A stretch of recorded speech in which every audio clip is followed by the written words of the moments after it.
الشيطان الرجيم. بسم الله الرحمن الرحيم. هو الذي خلقكم من نفس واحدة وجعل منها زوجها ليسكن إليها فلما تغشاها حملت حملا خفيفا فمرت به فلما أثقلت دعوا الله ربهما لئن آتيتنا صالحا لنكونن من الشاکرین. فرمایا وہ اللہ ہی ہے جس نے تمہیں ایک جان سے پیدا کیا اور اسی کی جنس سے اس کا جوڑا بنایا تاکہ اس کے پاس سکون حاصل کرے. پھر جب مرد نے عورت کو ڈھانک لیا تو اسے ایک خفیف سا حمل رہ گیا جسے لیے ہوئے وہ چلتی پھرتی رہی. پھر جب وہ بوجھل ہو گئی تو دونوں نے مل کر اللہ جو ان کا مالک اور رازق ہے دعا کی، اگر تو نے ہم کو صحت مند بچہ دیا تو ہم تیرے شکر گزار بن جائیں گے. فَلَمَّا آتَاهُمَا صَالِحًا جَعَلَا لَهُ شُرَكَاءَ فِيمَا آتَاهُمَا فَتَعَالَى اللَّهُ عَمَّا يُشْرِكُونَ. مگر جب اللہ نے ان کو ایک صحیح سالم بچہ دے دیا تو وہ اس کی بخشش و عنایت میں دوسروں کو اس کا شریک ٹھہرانے لگے. اللہ بہت بلند و برتر ہے ان مشرکانہ باتوں سے جو یہ لوگ کیا کرتے ہیں. اَيُشْرِكُونَ مَا لَا يَخْلُقُ شَيْئًا وَهُمْ يُخْلَقُونَ. کیسے بے وقوف ہیں یہ لوگ کہ ان کو اللہ کا شریک ٹھہراتے ہیں جو کسی چیز کو پیدا نہیں کر سکتے بلکہ خود پیدا کیے جاتے ہیں. وَلَا يَسْتَطِيعُونَ لَهُمْ نَصْرًا وَلَا أَنفُسَهُمْ يَنصُرُونَ. جو نہ ان کی مدد کر سکتے ہیں نہ آپ اپنی مدد پر قادر ہیں. وَإِن تَدْعُوهُمْ إِلَى الْهُدَى لَا يَتَّبِعُوكُمْ سَوَاءٌ عَلَيْكُمْ أَدَعَوْتُمُوهُمْ أَمْ أَنْتُمْ صَامِتُونَ. اور اگر تم انہیں سیدھی راہ پر آنے کی دعوت دو تو وہ تمہارے پیچھے نہ آئیں گے. تم خواہ انہیں پکارو یا خاموش رہو، دونوں صورتوں میں تمہارے لیے برابر ہیں. ان الذین تدعون من دون اللہ عباد امثالکم فادعوہم فلیستجیبوا لکم ان کنتم صادقین. تم لوگ اللہ کو چھوڑ کر جنہیں پکارتے ہو وہ تو محض بندے ہیں جیسے تم بندے ہو. ان سے دعائیں مانگ کر دیکھو یہ تمہاری دعاؤں کا جواب دیں اگر ان کے بارے میں تمہارے خیالات صحیح ہیں. محترم سامعین، یہ جو آج قرآن پاک پڑھا گیا ہے صاف طور پر اللہ پاک ارشاد فرما رہے ہیں، اللہ کی شان ہے. میں نے جہاں سے قرآن پڑھا سورۃ الاعراف 9واں پارہ آیت نمبر 199، یہاں سے میں نے قرآنی آیات پڑھی ہیں. قرآن پاک کب نازل ہوا؟ کم و بیش 1400 سال پہلے.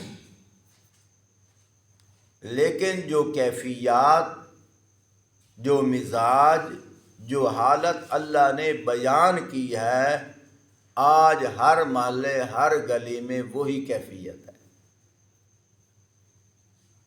اور میں نے یہ صرف تشریح نہیں کی، قرآن پاک پڑھا ہے اور اس کا ترجمہ کیا ہے. حوالہ میں نے اس لیے دیا ہے، شاید کوئی ساتھی کہے قاری صاحب اپنی طرف سے ترجمہ کر رہے ہیں، جو تمہارے گھروں میں قرآن پڑھا ہے وہاں سے ترجمہ تم دیکھ لو اور تھوڑا سا غور کرو اللہ پاک کیا فرما رہے ہیں۔ حیران کن بات ارشاد فرما رہے ہیں۔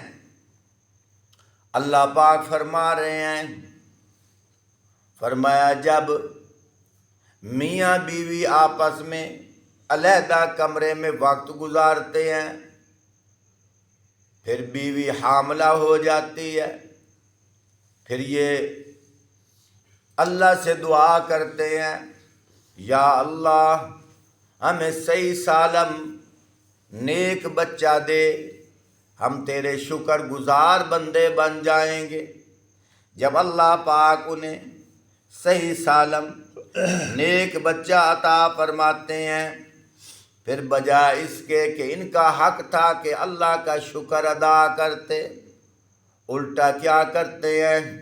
غیروں کا شکر ادا کرتے ہیں، غیروں کے در پہ جا کر جھکتے ہیں، غیروں کی منتیں مانتے ہیں، غیروں کے نام رکھتے ہیں، شرک کرنے لگ جاتے ہیں۔ پھر اللہ پاک کیا فرما رہے ہیں؟ فرمایا جن کو میرے ساتھ یہ لوگ شریک ٹھہراتے ہیں، کیا میری خدائی میں ذرہ برابر ان کا حصہ ہے؟ وہ تو ذرہ برابر بھی ان کا حصہ نہیں ہے، کس نہج پہ ان کو شریک ٹھہراتے ہیں۔ پھر اللہ پاک نے آگے کیا فرمایا؟ جن کو یہ لوگ میرا شریک ٹھہراتے ہیں، فرمایا وہ بھی تو انسان ہیں، بندے ہیں تمہاری طرح۔ فرمایا ان کو بھی میں نے پیدا کیا ہے، تمہیں بھی میں نے پیدا کیا ہے، تم کیسے نادان بے عقل ہو؟ فرمایا میری عبادت میری بندگی چھوڑ کر غیروں کے دروازے پہ جا رہے ہو۔ پیارے بھائیوں، کچھ ساتھیوں پہ میں حیران ہوتا ہوں۔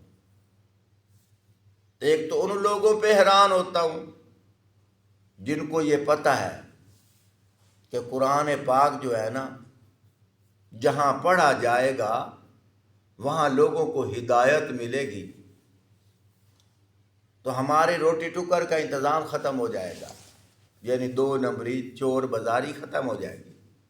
وہ ایک ہی بات کر دیتے ہیں، او جی قرآن پاک ہر کسی واسطے ضروری نہیں، اندے نیڑے نہ جاؤ، ہر کوئی نہیں سمجھ سکتا، بڑی راز دیاں گلاں اس طرح بات کہہ کے قرآن کے قریب نہیں لے جانا، اور اپنے گھر کی کتابیں اٹھا کر بیٹھ گئے ہیں اور مختلف طرح کے کرامات بیان کیے اور مزے لیے، سننے والے نے بھی سنانے والے نے بھی چل۔ حالانکہ اس دنیا جہان کے اندر جو چیز جس مقصد کے لیے آئی ہے اس کو اس مقصد کے لیے استعمال کیا جا رہا ہے۔ یہاں یہ بلب کس کے لیے آیا تھا؟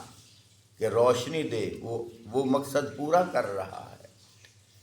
پنکھا کس لیے ہے؟ ہوا دے، ہم بٹن نیچے کرتے ہیں پنکھا ہوا دیتا ہے۔ آنکھیں کس کے لیے ہیں؟ نظر آئے، نظر آتا ہے۔ کانوں کا مقصد کیا ہے؟ کہ سماعت ہو، سنتے ہیں۔ زبان کا مقصد کیا ہے؟ کہ بولے، یہ زبان گویائی کرتی ہے۔ ہر کسی کا مقصد سمجھتے ہو؟ ارے بھائیو، آخر قرآن بھی تو کسی مقصد کے لیے آیا تھا، وہ مقصد ہم بھول گئے۔ ہم نے سمجھ رکھا یہ قرآن آیا ہے صرف عدالتوں کے اندر سچی اور جھوٹی قسمیں اٹھانے کے لیے۔ ہم نے سمجھ رکھا یہ قرآن آیا ہے مردوں کی بخشش کرانے کے لیے۔ لیکن بھائیو، ہم قرآن ہی سے پوچھ لیتے ہیں، اے قرآن بتا تو کس لیے آیا ہے؟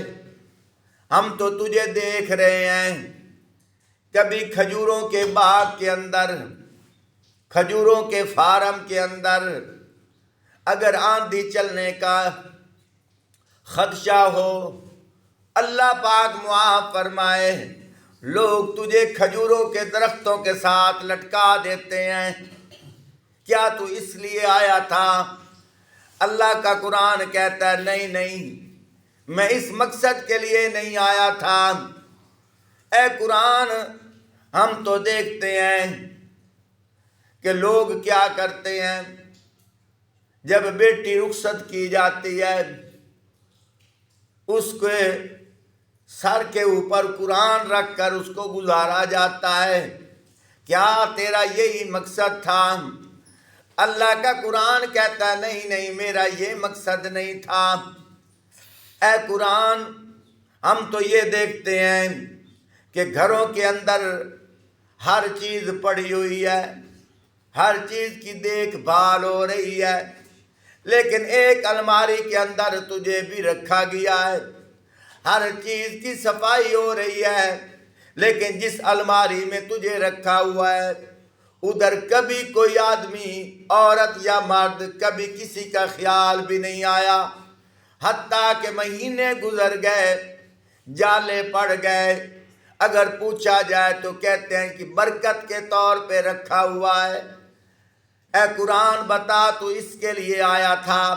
اللہ کا قرآن کہتا ہے نہیں نہیں، میرا یہ مقصد نہیں تھا۔ میں نے کہا قرآن بتا تو خود بتا، تیرے آنے کا مقصد کیا تھا؟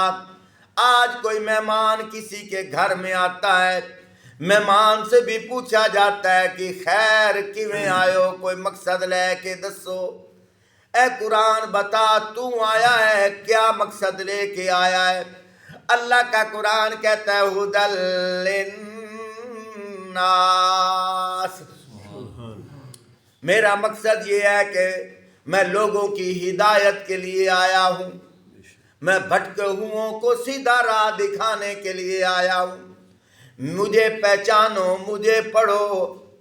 اللہ پاک کی طرف سے یہ میسج ہے۔ سبحان اللہ، تیرے جیب میں موبائل ہے، انگلش میں میسج آ جاتا ہے تو مجھے سمجھ نہیں آتی تو میں پڑوسیوں کے پاس جاتا ہوں، دوستوں کے پاس جاتا ہوں کہ پتہ نہیں یہ میسج لکھا ہوا تو ہے لیکن مجھے پتہ نہیں یہ کیا ہے، خیر کہ اس میں ہو سکتا ہے میرے لیے کوئی فائدہ ہو۔ جب تک اس میسج کی تشریح نہ ہو سکے اس وقت تک ہمیں سکون کی نیند نہیں آتی۔ ارے بھائی، میسج غلط بھی ہو سکتے ہیں، لیکن جو میسج، جو پیغام اللہ نے تیرے اور میرے لیے بھیجا ہے اس کے لیے ہم نے کبھی کسی مولوی صاحب سے نہیں پوچھا، کبھی عالم سے نہیں پوچھا، یہ میسج اللہ پاک نے ہمارے لیے بھیجا ہے، یہ پیغام اللہ نے ہمارے لیے بھیجا ہے۔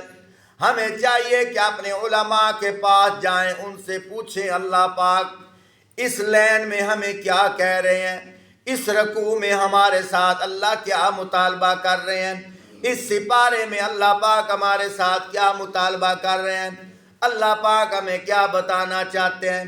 آج تک ہم نے نہیں پوچھا۔ اللہ کا قرآن کہتا ہے تجارت ایسے کرو، لیکن ہم کیا کہتے ہیں؟ ہم تجارت وہ کریں گے جو معاشرے کی فضا ہے۔ اللہ کا قرآن کہتا ہے لین دین اس طرح کرو، لیکن ہم کہتے ہیں ہم لین دین اس طرح کریں گے جس طرح معاشرے کی فضا ہے۔ خود اندازہ لگاؤ، آج قرآن سے دوری ہے، اور جس کی مین وجہ اللہ پاک خود فرما رہے ہیں۔ جب بچہ پیدا ہوتا ہے والدین غیروں کے دروازے پہ جا کر شکریہ ادا کرتے ہیں اور غیروں کے نام رکھتے ہیں، حالانکہ اچھے اچھے نام رکھنے چاہیے۔ آپ صلی اللہ علیہ وآلہ وسلم کے آنے سے پہلے اپنے بچوں کے نام لوگ کتوں کے نام پر رکھتے تھے۔ تم کہو گے قاری صاحب تیرے پاس کون سی دلیل ہے؟ آپ صلی اللہ علیہ وآلہ وسلم کی اکثر چاچا کے نام بتوں کے ناموں پر ہیں۔ عبد العزیٰ، بت کا بندہ، عبد اللات بت کا بندہ، عبد المنات یہ آپ صلی اللہ علیہ وسلم کے چچا کے نام ہیں، عبد المنات بت کا بندہ، یہ اس طرح کے نام رکھے جاتے تھے۔ لیکن جب آپ صلی اللہ علیہ وآلہ وسلم تشریف لے آئے، آپ صلی اللہ علیہ وآلہ وسلم نے فرمایا کہ غیروں کے ناموں پر منسوب نہ کرو، شرک والے نام نہ رکھو، فرمایا اللہ کے نام پر نام رکھو۔ اب دیکھو آپ صلی اللہ علیہ وآلہ وسلم نے نام تبدیل کیے ہیں، کسی کا نام عبد الرحمن ہے، کسی کا نام عبداللہ ہے، کثیر تعداد میں صحابہ کا نام عبداللہ ہے۔ تو اس لیے ہمیں یہ سبق مل رہا ہے کہ غیروں کے ناموں پر، غیروں کی بندگی کے نام پر نام نہ رکھو۔ عبداللات لات کا بندہ، لیکن آپ صلی اللہ علیہ وسلم نے نام تبدیل کیا، لوگوں کو بتایا عبداللات نہ رکھا کرو، عبداللہ رکھا کرو۔ عبداللہ کا مطلب اللہ کا بندہ۔ آج بھی تھوڑی سی ڈیزائننگ بدلی ہے لیکن موقع محل وہی ہے۔ آج نام رکھا جاتا ہے جی پیراں دتا، اس وقت کہتے تھے کہ بتوں نے دیا، بتوں کا بندہ، بتوں کا غلام، لیکن آج پیروں کا غلام۔ اللہ پاک فرماتے ہیں انہیں تو میں نے پیدا کیا ہے، یہ نفع نقصان کے مالک نہیں ہیں، میں نے حوالہ دیا ہے۔ بھائیو اپنے گھروں میں قرآن اٹھا کر دیکھو، ترجمہ پڑھو، غور کرو، دیکھو اکثریت بچوں کا نام پیراں دتا، بچوں کا نام نیاز حسین، زوار حسین، یہ شرکیہ نام ہے۔ نواز حسین شرکیہ نام ہے۔ کس نے نوازا ہے؟ اللہ نے نوازا ہے، پھر اللہ کا نام رکھو۔ کس نے پیدا کیا؟ اللہ نے پیدا کیا، پھر اللہ کا نام رکھو۔ ایک تو یہ ہے منت بھی اللہ کے غیر کی نہیں ماننی، اور دوسرا یہ ہے نام بھی اللہ کے غیر کا نہیں رکھنا۔ اللہ پاک تنبیہ فرما رہے ہیں، اور ایسے شخص کو اللہ پاک بے وقوف کہہ رہے ہیں، نادان کہہ رہے ہیں۔ پیاریوں غور کرو قرآن پاک کے اندر، اللہ کا قرآن کدھر بلا رہا ہے، لوگ کدھر جا رہے ہیں۔ پھر کہتے ہیں ہمارے گھروں میں ناچاکیے ہیں، پھر کہتے ہیں ہمارے کاروبار ٹھیک نہیں ہیں، پھر کہتے ہیں ہمارے رزق میں برکت نہیں ہے۔ ہم غور تو کریں، اللہ ہمیں سمجھنے کی توفیق عطا فرمائے۔